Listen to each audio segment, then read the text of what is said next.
So, you might have heard that Yellowstone National Park is sitting on top of a giant supervolcano. That's a reason why the area can boast powerful geysers and hot springs. But it also means that underneath Yellowstone, there is an enormous magma chamber. In 2015, researchers from the University of Utah found out that this chamber was much bigger than everyone had previously thought. They even found one more reservoir with magma under the top one.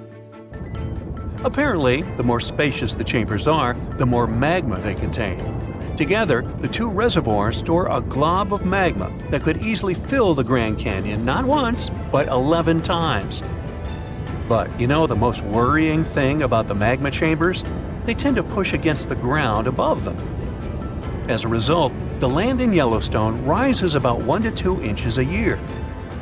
On top of that, Yellowstone has the status of an active volcano, and its volcanic explosivity index, yes, there is one, is 8 out of 8.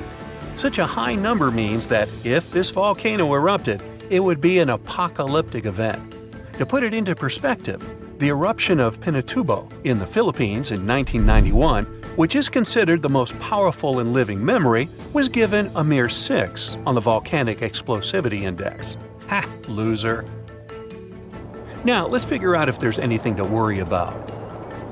In March 2023, the University of Utah seismograph stations recorded 354 earthquakes in the entire region of Yellowstone National Park.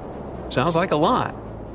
But keep in mind that the most impressive event of the month was a mini earthquake of magnitude 3.7. It was part of a swarm of 106 earthquakes that began on March 29th and continued until the end of the month. Yep, earthquakes apparently also come in swarms, so be aware. Experts say that Yellowstone's seismic activity is, well, kind of more active than usual, but it's really nothing serious. A geophysicist working at Yellowstone Volcano Observatory called Michael Pollan claims that the volcano won't erupt anytime soon. For this to happen, there must be enough magma ready to erupt beneath the surface. Whew. There should also be enough pressure to cause this magma to rise. But neither of these conditions exist today. According to the expert, Yellowstone is stable now. At the same time, Pollan and his team are keeping track of all kinds of underground activity, looking for warning signs of possible eruptions. Some of them can be the frequency of earthquakes and ground deformation. Thousands of mini earthquakes, coupled with extreme changes in the surface of the ground in that area, can be alarming. The team also monitors the temperature of the park's thermal features. That's another noteworthy sign of a potential disaster: park-wide changes in geyser activity, as well as gas and thermal emissions.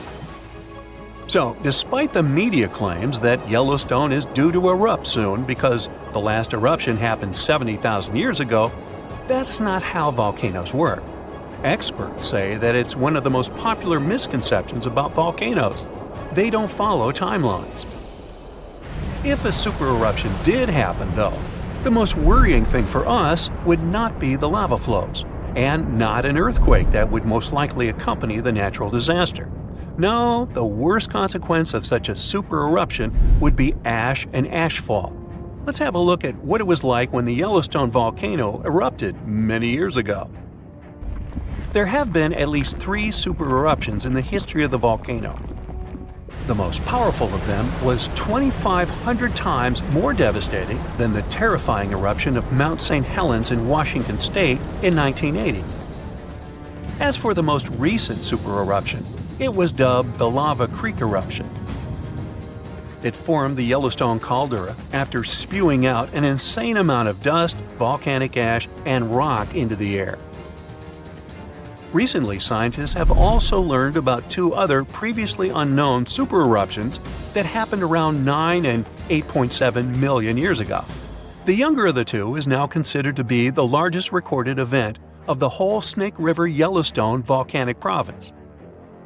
Anyway, let's have a look at what was going on all those millions of years ago. Because I wasn't around then, so we're all assuming this stuff based on evidence. The first signs of the disaster appeared long before the catastrophe broke out. For thousands of years, the heat had been welling up from within the planet's insides. It had been melting rock beneath the planet's crust and leaving behind huge chambers. They were filled with a pressurized mixture of semi-solid rock, magma, water vapor, and different gases, including carbon dioxide. All this scorching underground soup was expanding since more and more magma arrived with time. The land over the volcanic system was rising upward almost unnoticeably. A year before the supereruption, Yellowstone gave a warning, a burp maybe? But that long ago, there was no one who could interpret these signals. Plus, those alarming processes were mostly going on underground. For example, decompression releases gas bubbles. While bursting, such bubbles can often power particular kinds of eruptions. Months before the eruption, small-scale earthquakes became more frequent and more intense. The ground in many spots all over the supervolcano got hotter than it used to be. Surface lakes and groundwater also became warmer. If people had been around at that time, they would have noticed unusual steam fogging in that area.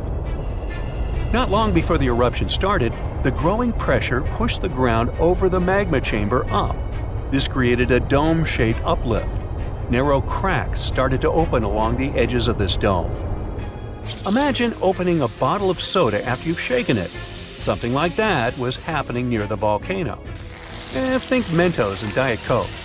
The pressure was released through the fractures when gases were bursting out from under the surface. So right before the disaster, the ground around the Yellowstone volcano lifted.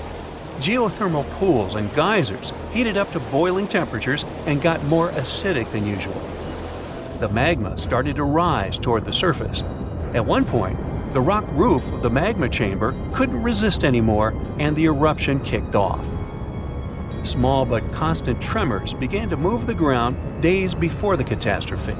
But the real shaking didn't start until several minutes before the eruption. With a deafening roar, a massive column of lava and ash hurled up into the air. Within several minutes, a pyroclastic flow rushed across the area at a hurricane-force speed. Such a flow is a liquid mixture of half-solid lava pieces, volcanic ash, and hot, expanding gases. It looked like an extremely hot, toxic snow avalanche. With a temperature of about 1,300 degrees, it was burning everything in its path. The volcano kept pumping ash for days on end. For all living creatures, ash fallout was one of the most dangerous consequences of the eruption. Volcanic ash turns into glassy cement within seconds of being inhaled. Most animals didn't have a chance to survive. Even thick trees started to collapse under the weight of this dense substance. It only took a couple of days until a thick layer of ash covered huge territories.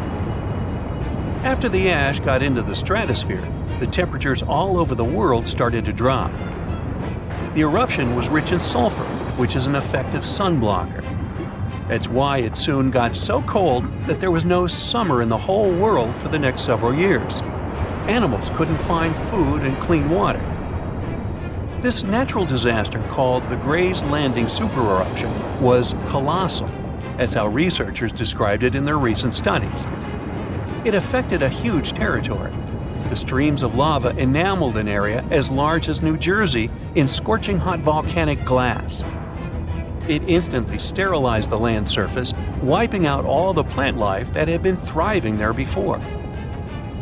Now, if such an eruption were to happen these days, it would cover Colorado, Utah, and Wyoming with almost 3 feet of toxic volcanic ash. Many regions would be plunged into darkness. Even the coast, where most Americans live, would experience problems with the spread of the ash cloud. It would destroy crops and contaminate pastures, ruin power lines and electrical transformers. Well, so I'm sure you'll agree with me, it's a good thing that such a disaster isn't expected to occur anytime soon. Hey, we got enough other stuff on our plate. The ground shakes beneath you. The pictures rattle on the walls. You hear a rumble off in the distance. Then, boom, a deafening explosion. The shockwave blasts through the windows and sets off car alarms. You duck under the dining table for cover, but then you remember you live not far from a supervolcano in the middle of a tropical jungle. So staying in one place isn't a good idea. The shaking finally halts. You take this chance to peek outside and see a giant cloud of smoke covering the sky. It's lunchtime, but you wouldn't know it. The sun is completely veiled and darkness falls. The power's out in the whole city. In this darkness, you see red molten lava shooting from the sky and spilling on the rim. You run outside along with dozens of your neighbors. Your priority right now, find safe shelter and fast. You think about taking the car, but with everyone running on the road, that's a no-go. So you run on foot where the crowd is going. Supervolcanoes are in a league of their own when it comes to natural disasters. Surprisingly, it's not all about size or height. A volcano is dubbed super if it erupts more than 240 cubic miles of magma. That's more than enough to overfill Lake Erie. It must also have a history of erupting and a magnitude of 8 on the Volcanic Explosivity Index. The largest active volcano on Earth is Hawaii's Mauna Loa. It's so big, it would cover the entire state of Rhode Island plus some. And next time you see a commercial plane flying high in the sky, remember that 30,000-some-foot altitude is about as tall as Mauna Loa is from base to summit. It's technically taller than Everest when you measure it like that, yet it's not considered a supervolcano. So you're running along the dark road not knowing and barely seeing where to go. Then, all of a sudden, a massive flaming boulder smashes through the bridge in front of you. You and everyone else are now stranded on the side of the volcano as it's getting more chaotic each second. Most of the crowd disperses, finding their own ways to safety. You remember there's a way to the other side not many people know about, but you'll have to cross a raging river through the dense jungle. You calm what's left of the crowd, and everyone follows you to your secret getaway. You finally get out of the city limits and head into the jungle. With the sky already dark, the tall trees and thick leaves make it almost pitch black. Everyone gets out their phone flashlights to navigate through the dark path. You all need to stick together and make sure nobody gets lost. Suddenly, fiery rocks strike the trees not far from you. Everyone jolts and tries to rush ahead, but nowhere is safe when it's raining scalding fire all around. You and your group have to pick up the pace or else. Imagine a typical avalanche or mudslide. Very dangerous situations on their own. Now, imagine an avalanche of lava rocks and lava sliding down a mountain instead of mud. That's what's making its way towards you right now. More and more people catch up with your group and bring news that the entire neighborhood is submerged in lava. It's traveling quicker than you thought. You can never really predict how fast a lava flow will be until you see it. It all depends on how thick it is and how steep the mountain slopes. Lava can move slowly at about 20 feet a minute, a fraction of the average person's walking speed. Or it can flow as fast as 30 miles per hour, which even the fastest person on Earth can't outrun. But the lava isn't even the most dangerous problem. If you didn't have protection, the gases spewing from the eruption would fill your lungs, and those spread faster and further than the lava flow. Your eyes and throat would be itchy. You'd get a headache, dizziness, increased heart rate, difficulty breathing. The worst would be passing out from the lack of oxygen. Luckily, everyone managed to grab their gas masks before leaving their homes. You're now entering the treacherous terrain of the jungle and the danger zone. Everyone's phone batteries are giving out one by one, so your vision is even more limited. The terrain is tougher and you can't hear any sounds from the river. At this point, you're not even sure if you're going the right way. But your instincts tell you the deeper you go, the safer you'll be. The path is muddy, and the vines are hindering everyone's movements. That's when you hear something big running through the jungle. It's coming up on you fast. You can't see a thing until it's right up on you. A bear! And there goes a rhino. Wild cats, domestic cats, dogs, different creatures of all sizes and species. They all come running through the jungle right past you. You and your fellow humans aren't the only ones fleeing from the eruption. The rumbling is still going on. Before you know it, a shower of fire rocks strikes right behind you and ignites parts of the jungle. There's no going back. Everyone picks up and runs for it. You hear thunder in the distance. A flash of lightning lights up the dark sky. You think, finally, some rain to wash away this fiery nightmare. But that's not a regular storm brewing. These giant smoke clouds can mimic a thunderstorm under similar conditions. Your luck finally pays off. You hear the river straight ahead. You reach the bank and have to hop on some stones to get to the other side. You almost slip when someone from the group catches you just in time. Whew, that was too close. Not far down the river is a large waterfall leading straight to a shallow lake with sharp rocks at the bottom. The ash from the lava falls like snow, covering most of the trees and landing on the river. Ash is one of the most dangerous things about volcanic eruptions. You're soaked to the bone, but it's a lot better than ash and smoke. And then the rest of the group follow. The next thing you know, the river starts steaming as lava meets the bank and runs into the water. You try your best to speed things up. The lava can heat this water up to dangerous levels, and there are still people slowly crossing the river on the slippery rocks. Luckily, you manage to get everyone across. Well, almost everyone. You turn around and see someone's leg got caught between two rocks. The lava continues to pour into the river. You can feel the heat of the steam. You rush back to this person and try to pull them out. Their leg won't budge. Someone else from the group comes to help, and you're finally able to pull them out in the nick of time. You and everyone else, now exhausted from your trek, keep going as far as possible. That's when you see the main road that connects you to the broken bridge. There are others on the road that got out safely, and even some cars filling up with survivors and heading fast out of the area. The volcano is still spewing lava, and the entire city is flooded with it. What was once your town now looks like a giant burning lake. Planes and helicopters can't fly because of the smoke and ash, so don't count on an air rescue. You're still at risk even though you're on safer ground, so it's still too early to celebrate. Everyone continues to move away from the city. The further, the better. The ground continues to shake, but this time it's even more intense than before. Supervolcanoes are powerful enough to cause many earthquakes. But it's a good thing you're out in the open, far from the buildings and debris in the city. Now, back to reality. Rest assured that a volcanic eruption of this intensity won't happen for a very long time, as in millions of years. Besides, thanks to warning systems and humanity's preparation for such an event, it's extremely rare for even a regular volcano to do as much damage as it could. So, don't scratch Yellowstone off your travel list just yet. When we think of active volcanoes, one region comes to mind: the Ring of Fire in the Pacific Ocean. 3/4 of Earth's volcanoes sit within this belt. Compare the area to Australia, which doesn't have any volcanic activity. The old continent of Europe is also calm, or at least we like to think so. Can you guess what the most active volcano in Europe is? If you thought of Mount Etna on the island of Sicily in Italy, you were right.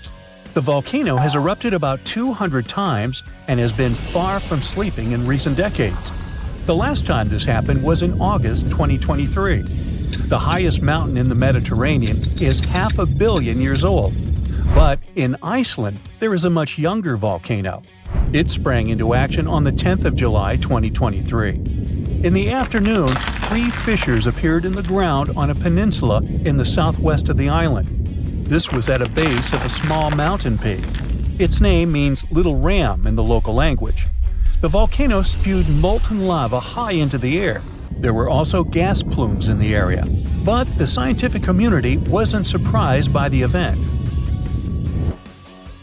They already knew about the volcanic area that stretches between the cities of Reykjavik and Keflavik.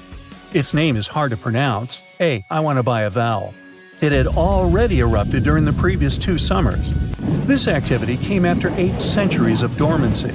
In the days leading up to the latest eruption, seismologists, the scientists who study earthquakes, recorded over 12,000 tremors. When the ground opened up in July, the fissures were over 1.5 miles long. The following morning, 2 of them closed. All the lava was now coming out of the last fissure. It grew into an elongated cone, the simplest shape of volcano we are all familiar with. The lava soon filled a large crater. It grew almost 100 feet tall during the first week, and it is still growing. On the night when the eruption started, lava spread out in all directions. Its cinders set ablaze the dry moss in the vicinity. Local authorities closed off the surrounding area. There were toxic gases from the volcanoes and smoke from the burning moss. Firefighters flocked to the area. After a week, they proclaimed the area safe. Visitors soon came to witness the birth of Europe's youngest volcano. This form of tourism is quite developed in Iceland. People come from all over the world to watch active volcanoes. The land of fire and ice is home to more than 130 volcanoes. Some 30 of them are active. Now, I know what you're thinking right now. Is volcano tourism safe? In Iceland, it is. The country's authorities research and constantly monitor all of the hotspots. The island is dotted with several dozen seismic stations. These help researchers accurately predict future eruptions, and emergency services are accustomed to these sorts of events. They can quickly cordon off danger zones. This is what happened in 2010. A volcano in the south of the island, the name of which everyone struggled to pronounce, erupted. It spewed out a plume of steam and ash that was 7 miles high. This wasn't a fun time to be an air traveler. Winds carried the enormous plume southeast toward northern Europe. Many countries closed their airspace for several days for safety reasons. The volcano erupted in March, but the Earth was shaking from January the same year, so seismologists knew that an eruption was approaching. When it comes to the continent's youngest volcano, the tourist infrastructure is already there. Visitors can leave their cars at a designated parking lot. Then they go on a 5-hour-long trek. This leads to a viewing deck. Tourists are so close to the epicenter that they can feel the heat haze from the crater. The sight is the most impressive at nighttime. Safety is never a concern.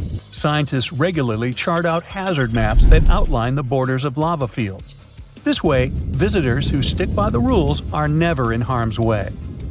More than a week after the eruption started, a section of the crater collapsed. Lava flowed downhill west of the volcano. This majestic, smoldering hot river is slow-moving lava. Scientists categorize it as an AA type. The term is Hawaiian. It describes basaltic lava that has a rough and brittle surface. The flow is composed of broken lava blocks that are called clinkers. They fall off as the substance flows. This reveals red-hot areas. The cooler sections of lava are gray and black in color. When it moves forward, it produces a distinctive sound like shattering glass.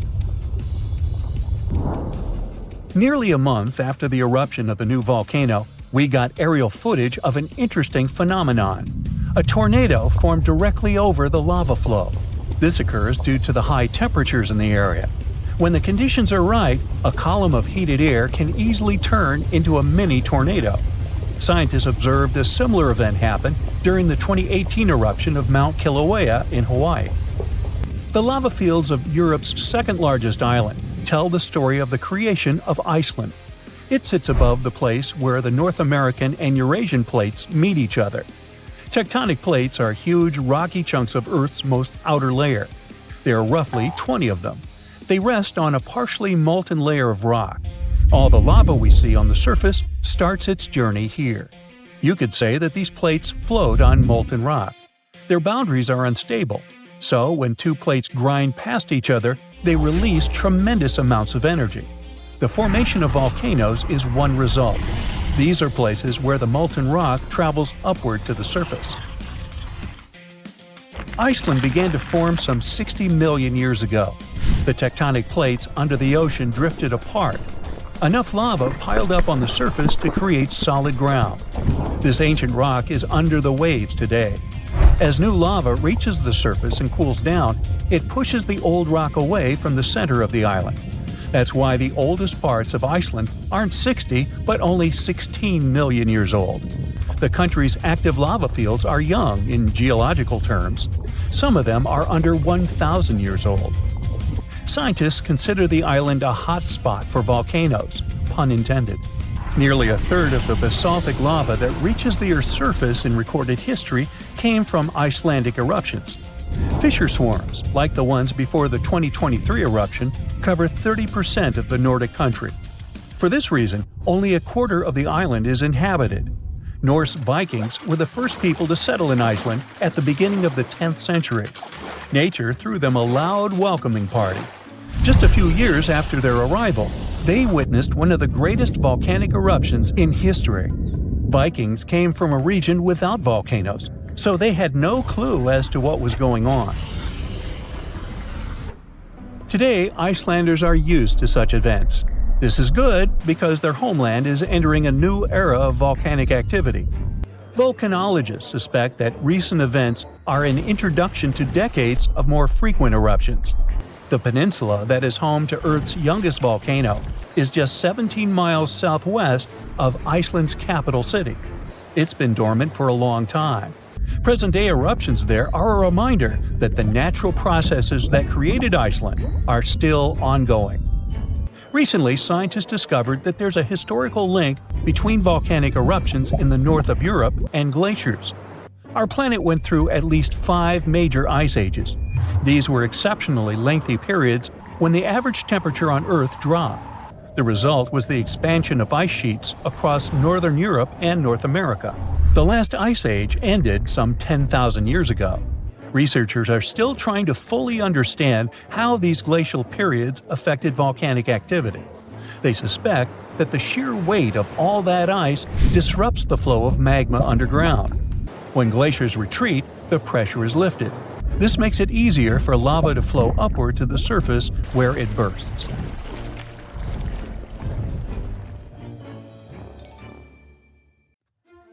You look up and see a bright orange flash in the sky. A bit later, you hear a boom so loud the window panes around you burst into pieces. And then you see it. A giant piece of space rock burning high above your head, heading for Earth. When it touches the surface, the explosion leaves behind an enormous crater. It's 12 miles deep and as wide as Lake Michigan. After that, 3/4 of all living organisms on our planet are on the edge of survival. This event took place about 66 million years ago, and the bright flash in the sky was the very asteroid that wiped out the dinosaurs. These days, people have many ways to protect themselves, like we could hide in bunkers deep underground and survive. Such bunkers would already come in handy since there are many asteroids in the sky, and some of them are just waiting for their ticket to Earth to wreak some havoc. For example, the asteroid 1990 MU. In 2027, it'll come alarmingly close to our planet. Many people fear that Earth's gravitational pull will trap the rock, which is the size of 2 Brooklyn bridges. In this case, it'll start to move closer and eventually crash into the planet's surface. Such an impact would cause a shock wave that would be felt on other continents. Once the asteroid hit the ground, there would be an explosion. It'd be so bright, people would think a new sun appeared right here on Earth.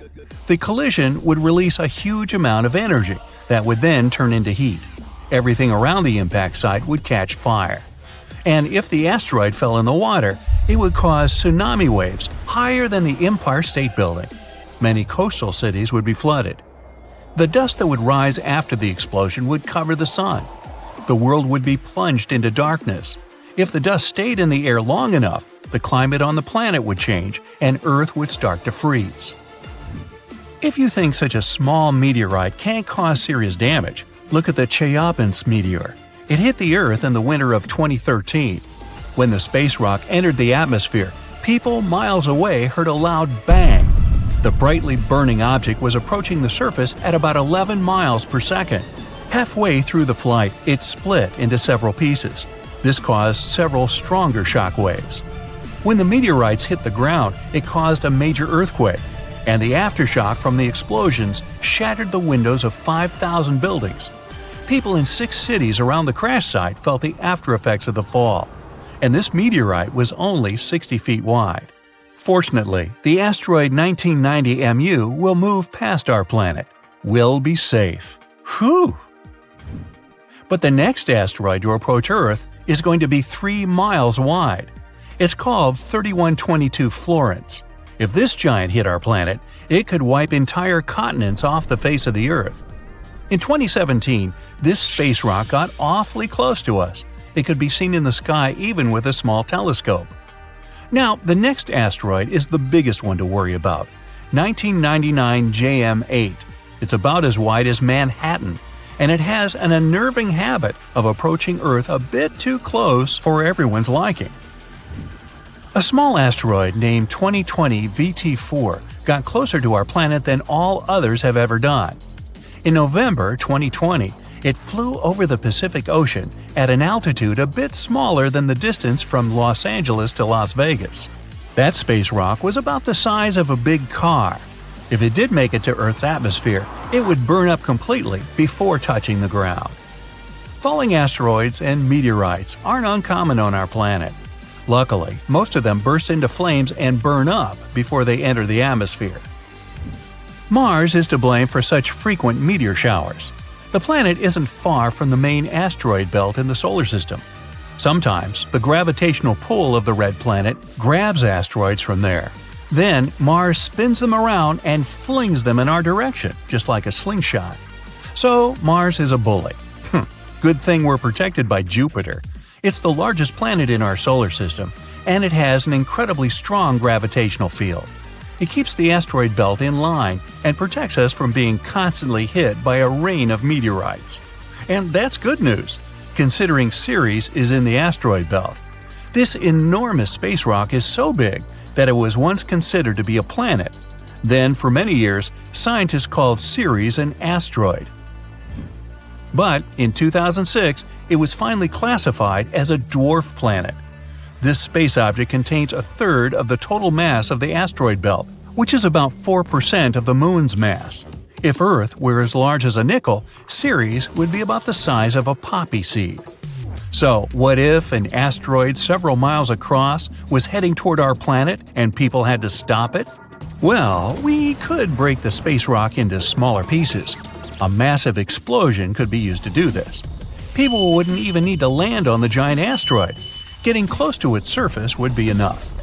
Boom! A powerful burst of energy would split the asteroid into several large pieces and tons of debris. The smallest rocks would burn in the heat released in the blast, and it would also change the asteroid's trajectory. The larger fragments would burn up while entering the atmosphere. All witnesses of this unusual meteor shower would have a chance to admire a beautiful fire show. Another means of protection could be a kinetic battering ram. Simply put, it would be a huge object that people would send towards the asteroid approaching Earth. Or it could be a heavy spaceship. This is the method scientists produced to prevent the asteroid Apophis from falling to Earth. This guy is 1,200 feet across and often passes by our planet, coming as close as 19,000 miles above Earth's surface.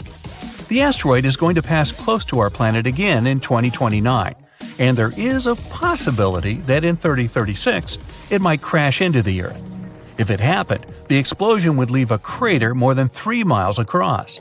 Within 6 miles of the impact zone, all buildings and subway tunnels would be crushed or severely damaged. The event would also trigger a powerful earthquake. In the area of 30 miles away from the crater, car windows and window panes in houses would be shattered. And 75 miles away from the impact site, the earthquake would move furniture and buildings. One way to stop such a catastrophe is to build a heavy spaceship. It would take off from Earth, speed up, and then ram into the asteroid with great force. This impact would alter the course of the huge space rock, and it would fly past our planet. We could also try to stop the asteroid by wrapping it in foil. This would make its surface reflective, and then solar pressure might gradually change the asteroid's trajectory. Another alternative is using the gravitational tug. In this case, we would send an unmanned spaceship, large and heavy, toward the asteroid. It would fly over the space rock and slowly draw the thing closer with its gravitational pull. A small change, of course, would be enough to make the asteroid fly past our planet. Another way to protect Earth would be to build a system of giant lenses in space. Perhaps you've tried focusing sunlight with eyeglass lenses. Then you know how hot this sunlight can get. Now imagine having many giant lenses that are all directed at one point. Scientists think that focusing such a powerful beam of light on the asteroid would make the rock melt and evaporate, slowly changing its route. And one more way to protect ourselves from the asteroid would be to install several rocket engines on its surface.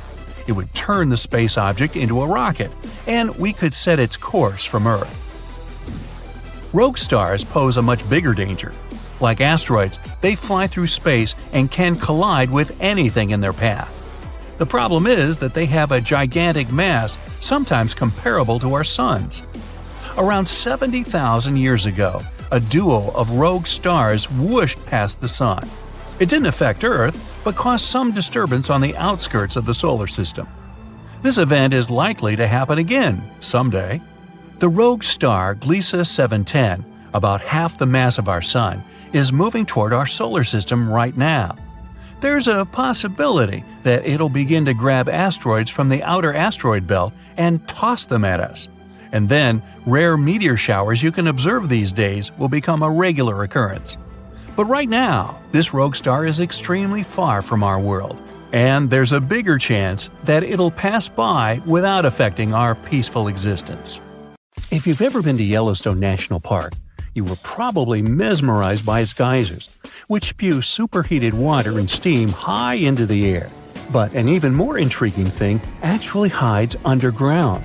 I'm talking about that underfoot plumbing system that makes those grand eruptions possible. About that, there's good news. Recently, researchers have succeeded in mapping the national park's hydrothermal plumbing system with the help of a giant flying magnet. As a result, scientists have managed to document all these features in stunning detail.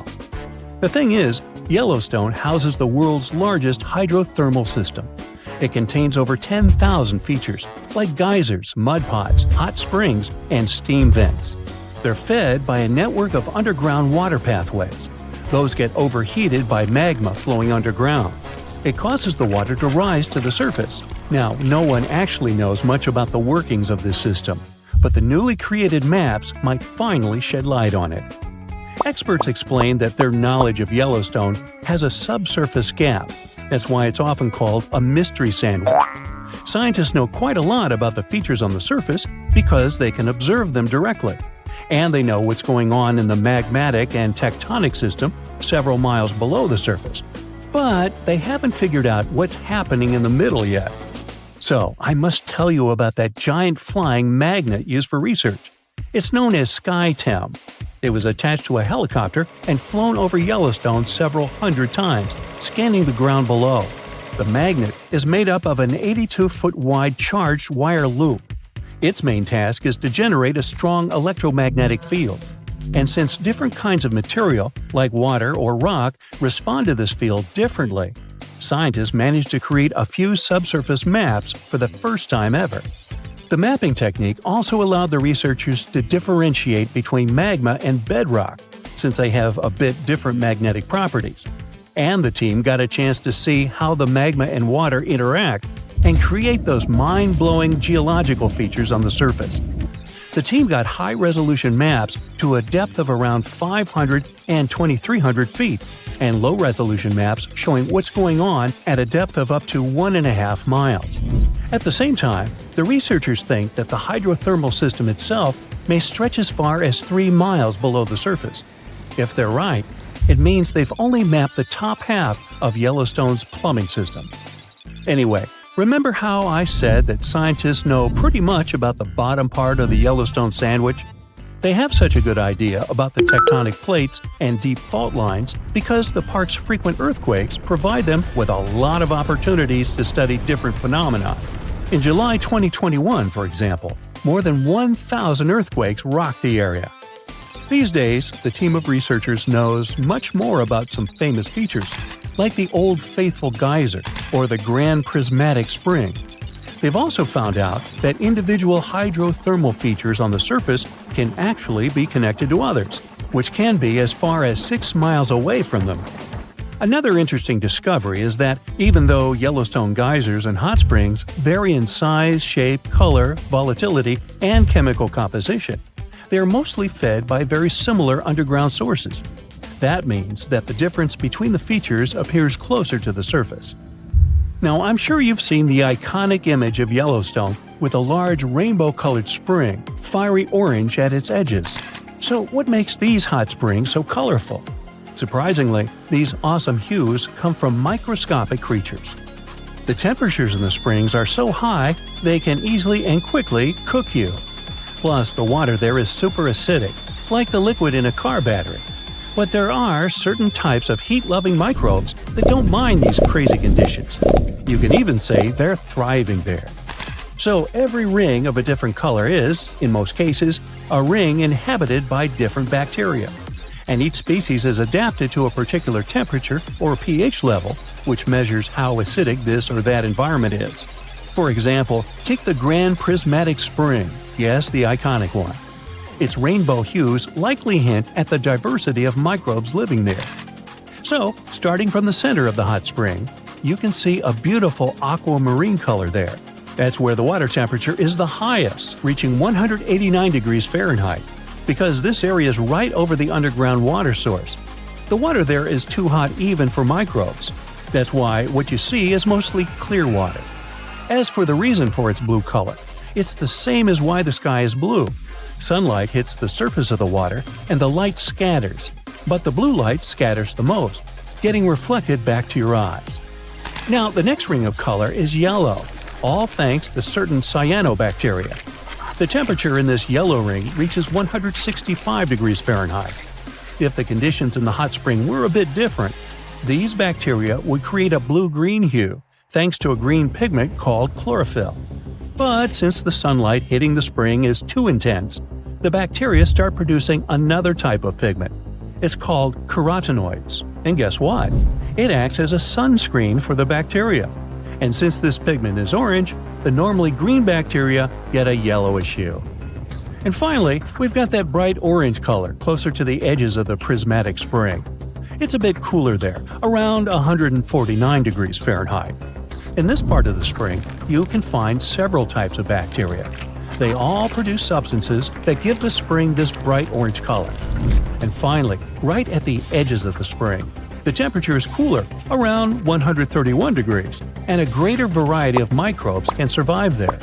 All of them combined give the edges of the spring that red-brown hue. But scientists believe that people and their activity may have influenced the colors of Yellowstone's hydrothermal features. For example, in the past, the temperatures in the Morning Glory pool used to be much higher than they are today. That's why its color was a deep blue. But trash has started to accumulate in the pool, and some of it clogged the vent.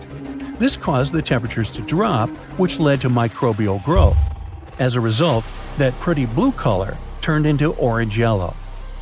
As for Yellowstone's geysers, the most famous one is called Old Faithful. It got this name at the end of the 19th century because of how regular its eruptions were. This geyser is more active than the others, erupting about 20 times a day. Each of these magnificent events lasts from 1 to 5 minutes, and the fountain of steaming water can reach a height of 180 feet.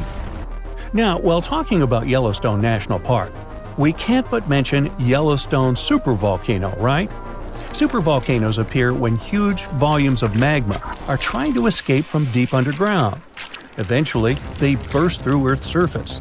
Sometimes all this magma gets stuck, unable to break through the planet's crust. And then, massive pools of pressurized magma gather at a depth of several miles. The pressure keeps growing because more and more magma is trying to get to the surface. At one point, a supereruption goes off. You don't necessarily want to be around for that. Over the past 50 years, the Yellowstone caldera has risen almost 3 feet. It shouldn't alarm you, though. Experts are sure it's a natural behavior for Yellowstone. Periods of dome-shaped uplift are followed by the caldera lowering. Scientists think the supervolcano doesn't present any danger at the moment. For an eruption to happen, the magma inside has to be at least 50% molten. With Yellowstone, this number is just 5 to 15%. Even better, a recent study made the researchers believe the hotspot might be in a state of decline right now, even despite all the breathing and dome-raising activity. There have been at least 3 other supereruptions in the history of Yellowstone volcano. They happened 2.1 million, 1.3 million, and 640,000 years ago, long before video. The most recent supereruption was dubbed the Lava Creek eruption. It formed the Yellowstone caldera after spilling out 240 cubic miles of rock, dust, and volcanic ash. No thanks, I'll pass. The largest volcanic region on Earth is not in Africa or Japan, but under the ice of Antarctica.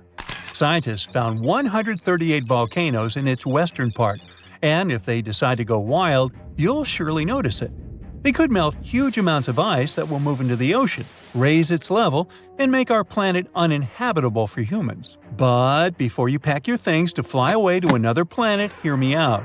Only 2 of the Antarctic volcanoes are officially classified as active now. And it would take a whole series of eruptions, decade after decade, to seriously impact the whole world. Mount Erebus, one of the 2 Antarctic volcanoes currently in action, proudly bears the title of the world's southernmost active one. It has been continuously erupting since at least 1972. It emits plumes of gas and steam and sometimes even spews out rocks, and scientists call it Strombolian eruptions. One of the coolest features is a lava lake in one of its summit craters, with molten material on the surface. Such lakes are rather rare because they need certain conditions to make sure the surface never freezes over. The second active volcano is Deception Island, a horseshoe-shaped landmass. It is the caldera of an active volcano that last erupted over 50 years ago. Scientists who monitor it say it shouldn't go wild anytime soon. Antarctica also has plenty of fumaroles. Those are volcanic vents that release gases and vapors into the air. In the right conditions, they can spew out enough stuff to build fumarolic ice towers up to 10 feet tall. Scientists keep an eye on the Antarctic volcanoes with seismometers that detect when the Earth starts trembling from volcanic activity. Sometimes they also use more complicated tech, but it's all really challenging because of how far away this polar region is and how tricky it is to get there. That's why no one can predict when one of the continent's volcanoes that are now sleeping might erupt. We can guess what this waking up would look like if we analyze the events from nearly 20,000 years ago. So, shall we? One of Antarctica's sleeping volcanoes, Mount Takahe, had a series of eruptions and spewed out a good amount of halogens rich in ozone back then. Some scientists say these events warmed up the southern hemisphere. Glaciers started to melt and help finish the last ice age. For these events to repeat, we'd need a series of eruptions with substances rich in halogens from one or more volcanoes that are now above the ice. It's an unlikely scenario, but since it already happened in the past, it's not completely impossible. As for volcanoes hiding under a thick layer of ice, it looks like their gases would hardly make it to the atmosphere, but they would be strong enough to melt huge caverns in the base of the ice and produce a serious amount of meltwater. The West Antarctic ice sheet is wet and not frozen to its bed, so this meltwater would work as a lubricant and set the overlying ice into motion soon. The volume of water that even a large volcano would generate in this way is nothing compared to the volume of ice beneath it. So a single eruption wouldn't make a difference, but several volcanoes erupting close to or beneath any of the western Antarctica's big ice streams would. Those ice streams are rivers of ice that take most of the frozen water in Antarctica into the ocean. If they change their speed and bring unusual amounts of water into the ocean, its level will rise. As the ice would get thinner and thinner, there would be more and more new eruptions. Scientists call it a runaway effect. Something like that happened in Iceland. The number of volcanic eruptions went up when glaciers started to recede at the end of the last ice age. So it looks like, for massive changes, several powerful volcanoes above the ice with gases full of halogens need to get active within a few decades of each other and stay strong over many tens to hundreds of years. Antarctica stores around 80% of all the fresh water in the world, and if they melted all of it, global sea levels would rise by almost 200 feet. And then we'd have to look for a new planet to live on. But this again is an unlikely scenario.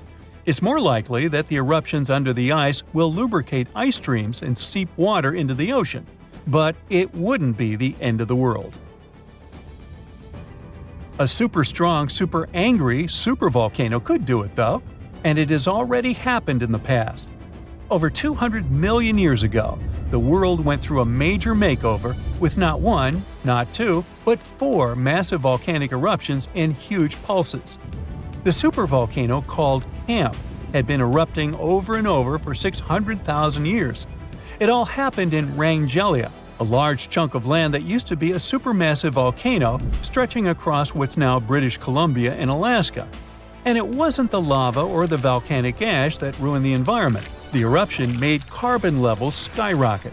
The planet would never be the same again. This volcanic activity might have helped dinosaurs grow from cat-sized critters into giants we saw in Jurassic Park. It kicked off a 2-million-year rainy season. It made the whole world hot and humid, and the dinos just loved it. Researchers dug deep into sediment layers beneath an ancient lake in Asia to uncover these secrets. They found traces of volcanic ash and mercury, clear signs of those epic eruptions. There were carbon signatures showing huge spikes in carbon dioxide levels. It made the atmosphere toasty, and the rain poured down. So the bad news is, another eruption like this could happen. The supervolcano beneath Yellowstone National Park has been sleeping for nearly 70,000 years. But if it wakes up, it would be many times more catastrophic than the eruption of Mount St. Helens in 1980. It's considered the most disastrous volcanic eruption in U.S. history. It followed 2 months of earthquakes and injection of magma below the volcano that weakened and destroyed the entire north face of the mountain. The eruption column went 80,000 feet into the atmosphere and spread ash over 11 U.S. states and several Canadian provinces. The last Yellowstone eruption was 1,000 times greater than that. The ground above Yellowstone sits on a hot spot made of molten and semi-molten rock called magma. This magma stuff flows into a chamber beneath the park, about 4 to 6 miles down, making the ground puff up like a balloon. But then, as it cools down, the ground goes back to its usual state. Volcano watchers have been keeping an eye on this for a century. They noticed the ground lift up about 10 inches around 20 years ago, but since 2010, it's been going back down. The experts say we have no big eruptions on the horizon, so doomsday isn't coming anytime soon. But there's some underground activity going on lately which keeps us interested. Since humans haven't been around to witness every little thing Yellowstone does, it's kind of tough to say for sure what's brewing down there. Yellowstone has had some epic eruptions within the last couple million years.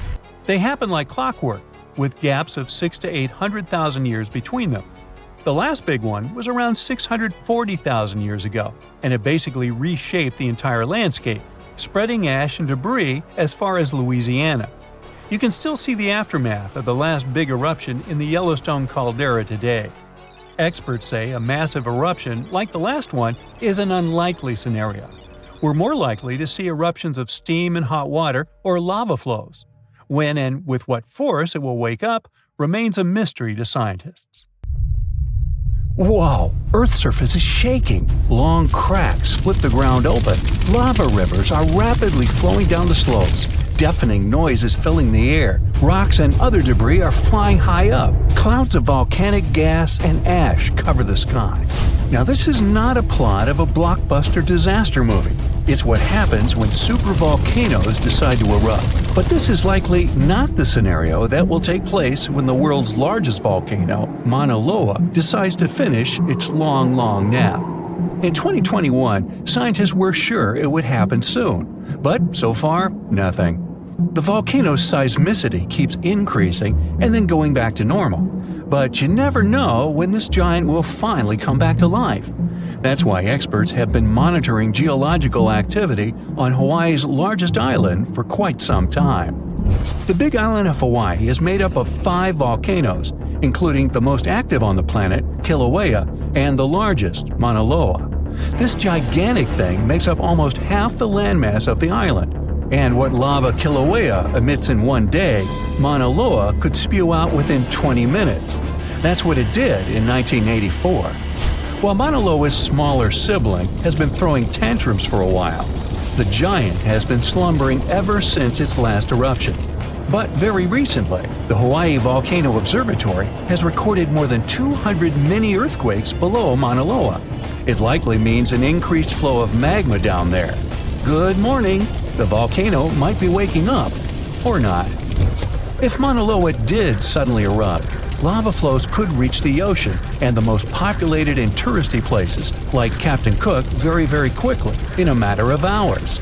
In 1984, the last time the volcano erupted, Lava got as far as the outskirts of Hilo on the other side of the island. That's where a campus of the University of Hawaii is found. Luckily, people had a few weeks' warning to get ready for the disaster. These days, locals have special go bags ready with the most important stuff, including documents and money. Such precautions can come in handy in case of an emergency evacuation. Even though most Mauna Loa eruptions have so far only affected the summit area, several of them sent lava all the way down to the ocean, and you never know how powerful the next eruption will be. Now, what is the highest mountain on Earth? Mount Everest, you say? Well, it depends. From seafloor to the summit, Mauna Loa is 1,000 feet taller than the famous Himalayan peak. The volcano is so big, it makes the Pacific plate it's sitting on literally slump under its weight. Scientists say that when this monster of a volcano erupts, the volume of lava coming out per unit will be life-threatening. Over its recorded history, Mauna Loa has been erupting regularly, almost every 6 years. And even though the last eruption of the volcano occurred about 40 years ago, scientists are certain it'll happen again. Now, remember the scene I showed you at the beginning? Well, you can relax. It's not likely to happen with Mauna Loa. The thing is, big island volcanoes, including Mauna Loa, aren't very volatile. That's because they're shield volcanoes. These volcanoes got such a name because they aren't really very high and resemble a warrior's shield placed flat on the ground. Shield volcanoes get formed by very fluid lava. It travels farther and forms much thinner flows than lava erupted from a stratovolcano, which is conically shaped and tall, like the infamous Krakatoa in Indonesia. So if, or should I say when, Mauna Loa erupts, there probably won't be ash clouds and tons of debris. The most dangerous thing will be lava. Since Mauna Loa is a shield volcano, its lava is extremely fluid and voluminous, which allows it to flow far and fast. Using theoretical vent maps, experts from the Hawaii Volcano Observatory have made charts of possible lava flows. They're kind of worried about earthquakes clustering at high rates. It likely means that lava is on the move under the surface. 500 to 600 earthquakes per day are a serious reason to be on high alert. On the other hand, it doesn't necessarily mean a disaster or inevitable eruption. Around a decade ago, several earthquakes that happened at the same time signaled that something was happening under Mauna Loa. But an eruption didn't occur. Instead, half the volcano shifted a bit to the south. This way, it probably gave more room to magma, so that it had enough space to stay beneath the surface. Now, let's get back to the catastrophic eruption we saw at the beginning of the video. That's what often happens when a supervolcano erupts. Those are volcanoes that have at least once had an eruption with a volcanic explosivity index of 8, which is the largest recorded number on the index. Supervolcanoes are often extremely large, with no cone at all. That's because they're typically the remains of gigantic magma chambers that once flared up, leaving behind a caldera. They're usually found over hot spots. Supervolcanoes can produce supereruptions, and when they do, they blow more than 240 cubic miles of ash, molten rock, and hot gases up into the air. In other words, 4 supereruptions could fill the Grand Canyon to the brim. Supervolcanoes get formed when gigantic volumes of scorching hot magma are trying to escape from deep underground. This magma rises close to the surface but can't break through Earth's crust. That's why a huge pressurized pool of bubbling magma gathers at a depth of only several miles. The pressure keeps growing because more magma is trying to get to the surface until, bam, a supereruption occurs. The most recent supereruption happened in New Zealand. Well, when I say recent, I mean around 26,500 years ago. Nah, I wasn't around then. That's when a supervolcano beneath the surface of Lake Tahoe spewed into the air more than 300 cubic miles of ash and pumice.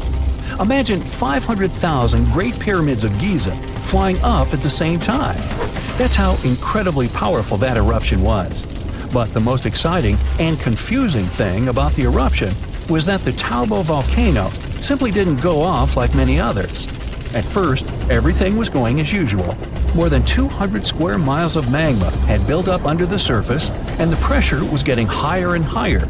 But after the rock cracked and the first part of lava rushed out of the crater, something went wrong, and the supervolcano took a break. Only several months later, the disastrous eruption shook the ground, and thousands of tons of lava, rocks, and ash flew high into the atmosphere. But the age of supervolcanoes isn't over. The most infamous of them all is probably the one in Yellowstone National Park. This giant handles at least 3 mega-powerful eruptions, and who knows how many smaller ones. If this monster erupted anywhere as strongly as it did 2.1 million years ago, it would spit out more than 588 cubic miles of red-hot material. You can probably picture it more vividly if I tell you that this volume is comparable to 65 million Capitol rotundas in Washington, D.C. piled together. Wow. Anyway, scientists are sure that Yellowstone doesn't present any danger these days. For an eruption to happen, magma inside must be at least 50% molten. With the Yellowstone caldera, this number is just 5 to 15%. But of course, Yellowstone isn't the only supervolcano on our planet. There's also New Zealand's Tabo you already know about, Japan's Eruption, California's Long Valley, Indonesia's Toba. Any of them can one day produce a supereruption. There are also several so-called supervolcanoes that haven't lived up to this name yet because they've never produced anything like a supereruption. For example, in 1883, Indonesian volcano Krakatoa went off. The power of the eruption tore the volcano's walls open, and cold seawater rushed into its molten insides. The difference in temperature made the volcano blow up with a deafening boom. It was clearly heard 2,000 miles away in Australia. It earned the blast the title of the loudest sound in history. But even though the consequences of this event were truly catastrophic, it still turned out not powerful enough to be called a supereruption. If all the volcanoes on Earth suddenly erupted together, it'd be loud. We'd also have around 1,500 of these formations bursting at once. Now normally it's just 10 to 20 volcanoes that are active each day. But what would the world look like if they all blew their tops simultaneously? Geologists think it wouldn't be pretty. Even if only the land volcanoes erupted together, it would set off a chain reaction way worse than anything we've ever seen before. The two big problems would be ash and volcanic gases. While the explosions in lava would be damaging for people nearby, the real danger lies in what happens next. A thick layer of ash would cover the planet, blocking out sunlight completely. No sunlight means no photosynthesis, which means crops would fade away and temperatures would drop considerably. And all this ash cloud could remain in our atmosphere for up to 10 years. Now, ash aside, there's also acid rain to worry about. Volcanic gases like hydrochloric acid and sulfur dioxide would mix with the atmosphere and fall back down as acid rain. This type of weather would harm the groundwater and ocean surfaces. Even if humans would find a way to survive up to this point, we'd have no corals and no other sea creatures around. Scientists have seen similar events in Earth's history at a smaller scale. Big volcanic eruptions have been linked to mass extinctions. When Mount Pinatubo erupted in 1991, it cooled parts of the world for 2 years. But the extra carbon dioxide from these eruptions could also heat the planet, the same way we turn our stoves to broil for that extra crispy layer on our casserole. Geologists also mentioned that there's evidence in our atmosphere that stuff like this may have happened in the distant past. During the Cretaceous period, carbon dioxide levels were way higher than today, which made it difficult for marine life to thrive. Who would survive all this? Probably just some extremophiles, these organisms that survive in harsh conditions like hot springs or deep undersea vents. As for humans, we could all lay low in underground bunkers until things clear up, or build multiple space stations that could fit us all. Yeah, right. The chances of all volcanoes erupting at once, though, are very slim. Whew! That's because there isn't one giant source supplying all the volcanoes on Earth. Each one of these openings has its own deposit of magma, except for a few cases where they indeed share the supply. For example, in 1912, Nova Rupta in Alaska erupted alongside another volcano sharing magma. Scientists have also found evidence of magma hiding under volcanic areas, like under the Taupau volcanic zone in New Zealand. This magma can spread out horizontally for long distances, but is still just a local feature. Even if we consider all the magma under Taupau as one system, it's not connected to other volcanic areas like Indonesia or the Philippines. Because the great majority are isolated, volcanoes can't sync up to erupt at once. The magma comes from different processes like mantle decompression or adding water to the mantle through subduction. There's no way to make all these different volcanoes erupt together because of how tectonics work. Now, that doesn't mean we won't see interesting volcano activity in the future. Take an underwater area near British Columbia, where recently about 200 small earthquakes per hour have been noted. Deep beneath the Pacific Ocean floor, off the coast of Vancouver Island, magma is set to erupt, heating the water so much that it'll bubble like soda.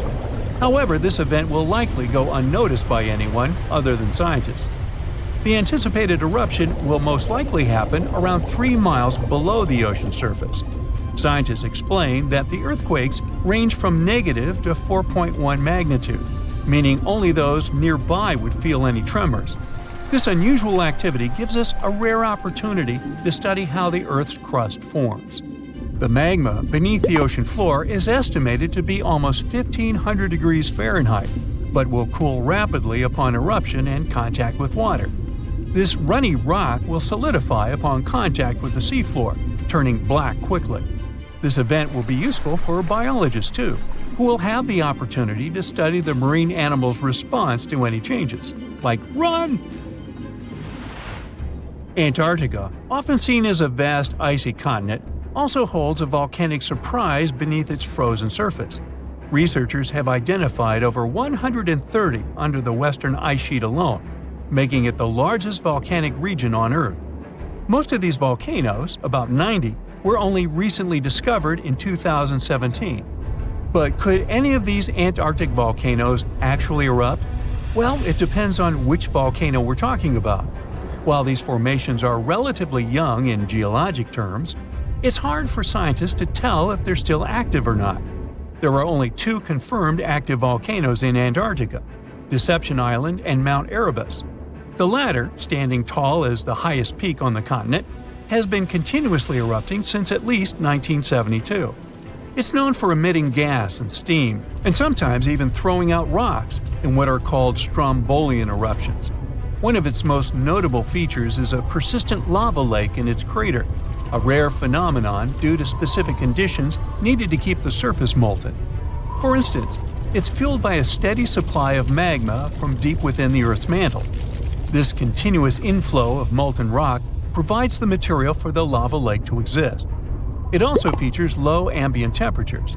Despite its location in Antarctica, Erebus has relatively mild temperatures in its summit region because of the heat generated by the volcanic activity.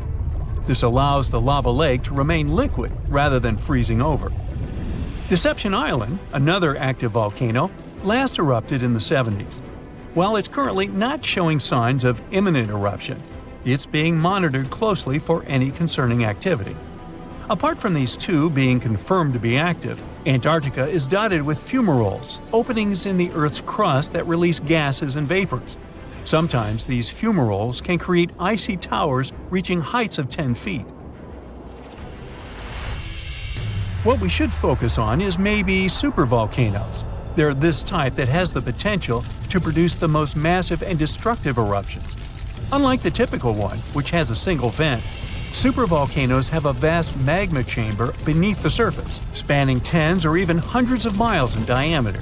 Their eruptions can have catastrophic effects on the surrounding area and even impact global climate patterns because of the amounts of ash and gases they spill out into the atmosphere. One famous supervolcano is the Yellowstone one, which some say is gearing up for another eruption.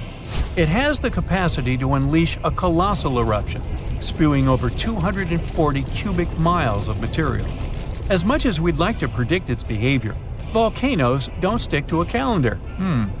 On the contrary, eruptions simply happen when there's enough magma beneath the surface.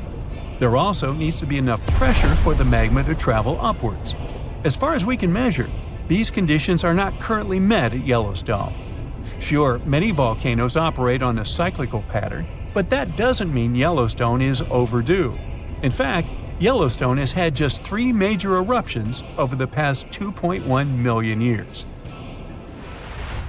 Also, the term supervolcano refers to the formation's size, not necessarily how fussy it is.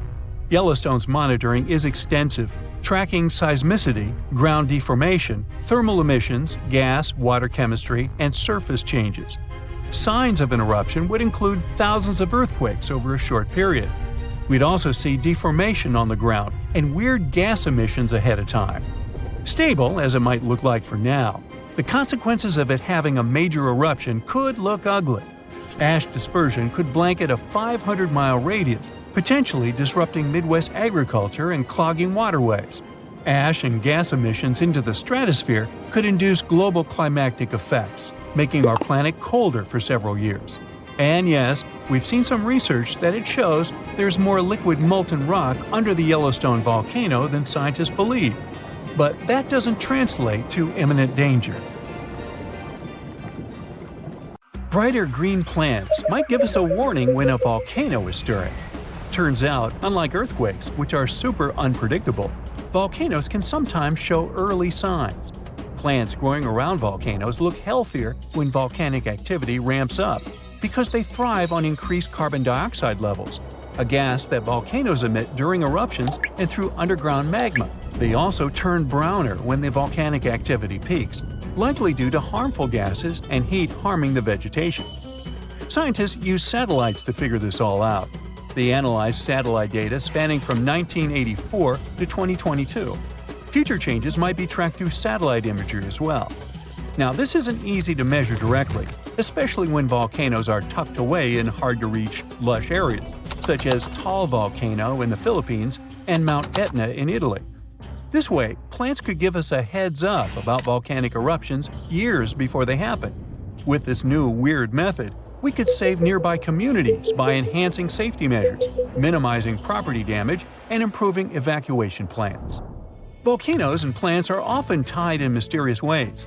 For example, volcanic eruptions in Krakatoa, Indonesia, gave a surprising boost to saguaro cacti in Arizona's Sonora Desert, even though they're thousands of miles away. When the infamous Krakatoa volcano erupted in the 19th century, it sent shockwaves around the world and suddenly helped nurture a generation of saguaros. These incredible cacti can be up to 40 feet tall as adults, but they start life as tiny seedlings that struggle to survive in the desert's harsh conditions. However, thanks to the cooler and wetter conditions caused by volcanic eruptions like Krakatoa, they can get unbelievable growth spurts.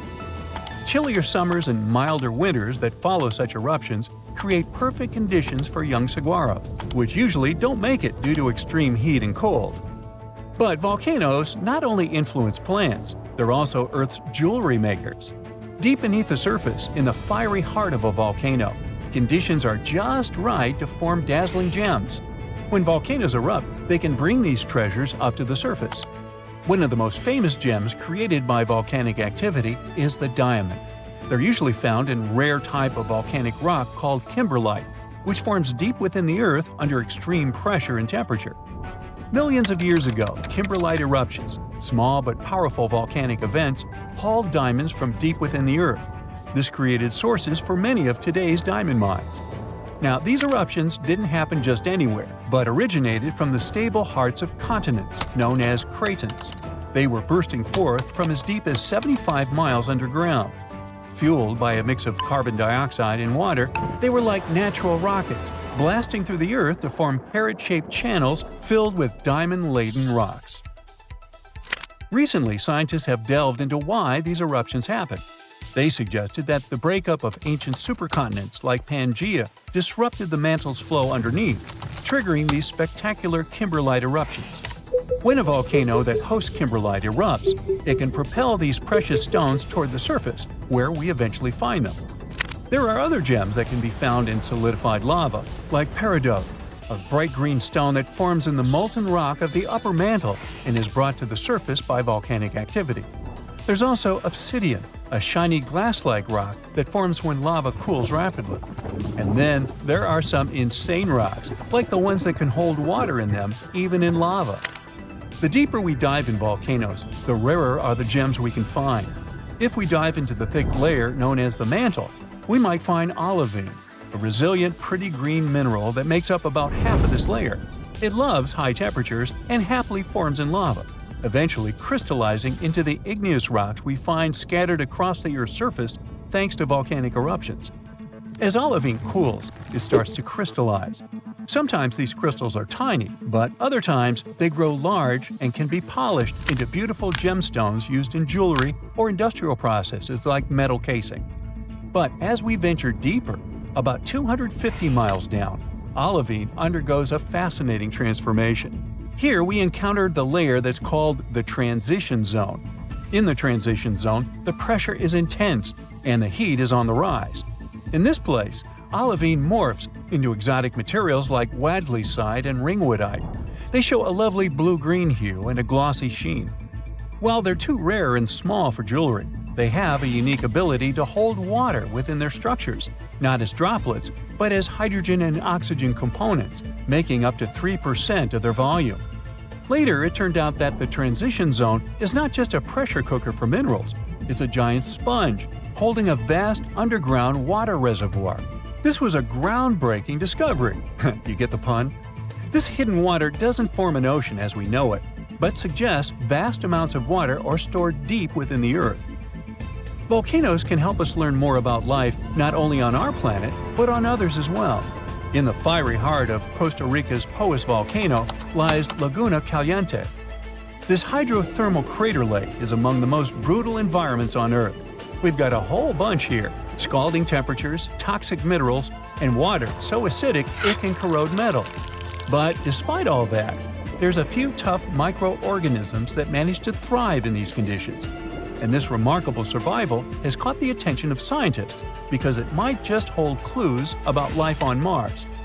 Scientists are studying these extreme microbes. Turns out they've developed a myriad of genetic adaptations to withstand their harsh surroundings. They have genes that help them process everything, from sulfur and iron to carbon and bioplastic granules. All these things could be crucial in environments as challenging as Mars. NASA's Perseverance rover is currently exploring the crater rim of Jezero crater on Mars. Previously, we looked for Martian life signs in places like old stream beds and river deltas. However, the discovery of Laguna Caliente suggests that we should probably look for life in the remnants of ancient Martian hot springs as well. These spots might have once had the right cocktail of heat, water, and energy sources that are thought to be essential for kickstarting biology. Volcanoes can help planets in many ways, but they can also destroy life. Scientists believe that volcanic activity was one of the main reasons for at least 3 of Earth's 5 mass extinctions. Take the mass extinction of dinosaurs. We're used to blaming it on the Chicxulub meteorite, but there's a chance it could have been caused by volcanoes. The consequences of the eruptions can be horrifying.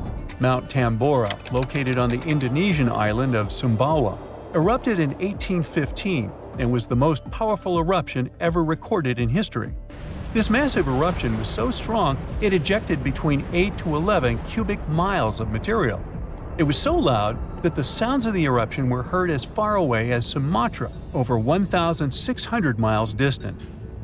Before its catastrophic eruption, Tambora had been dormant for centuries, and its magma chamber slowly cooled and crystallized. This process built up immense pressure inside the volcano. It was eventually released in a series of terrifying events starting on April 5, 1815. The climax came on April 10th, when massive plumes of ash and pumice were thrown into the atmosphere.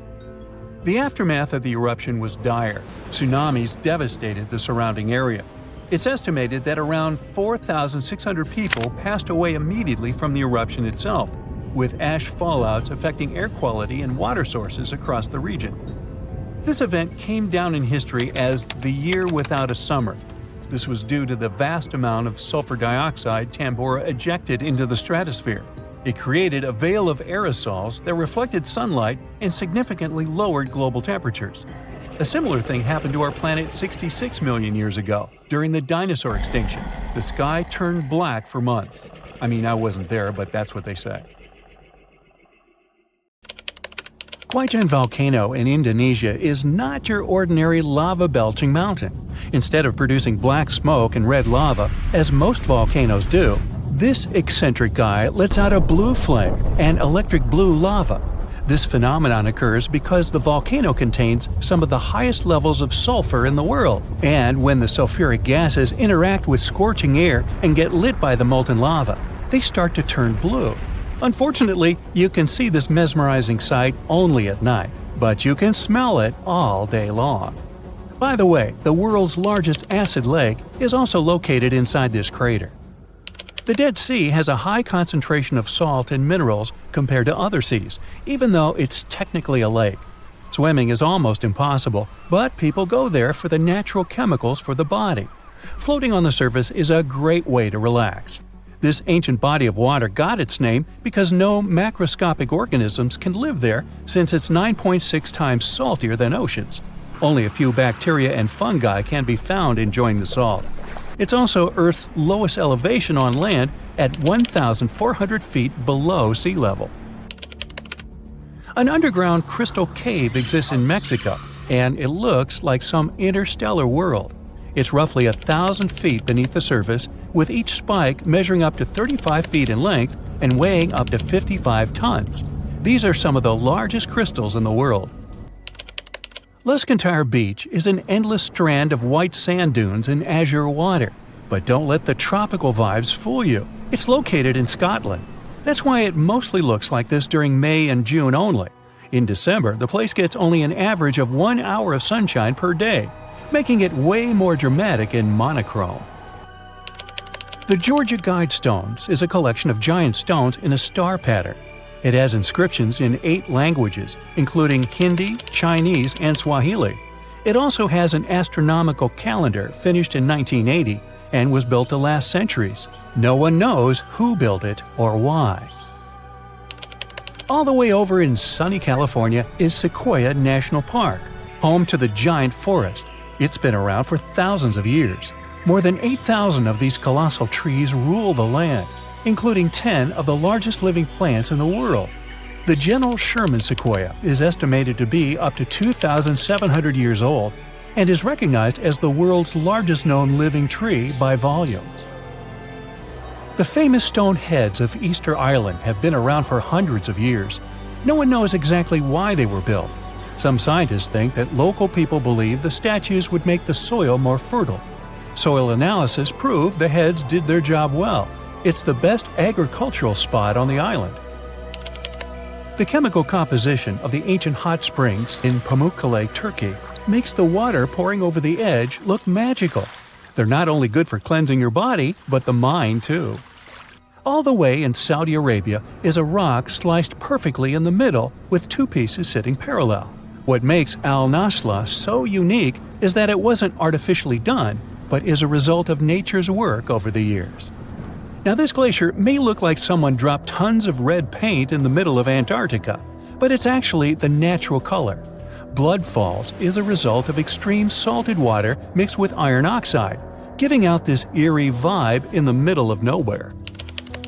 In early May 2018, New England observed one of the scariest and most dangerous phenomena ever, a super long-track tornado. The frightening natural phenomenon started not far from Charleston, New Hampshire, and traveled toward the town of Webster in Merrimack County. It took the tornado 33 minutes to cover 36 miles and become the 3rd on the list of the longest track tornadoes in New England. In the Philippines, you can swim in some of the most crystal-clear waters and discover an underwater world below you in the province of Palawan.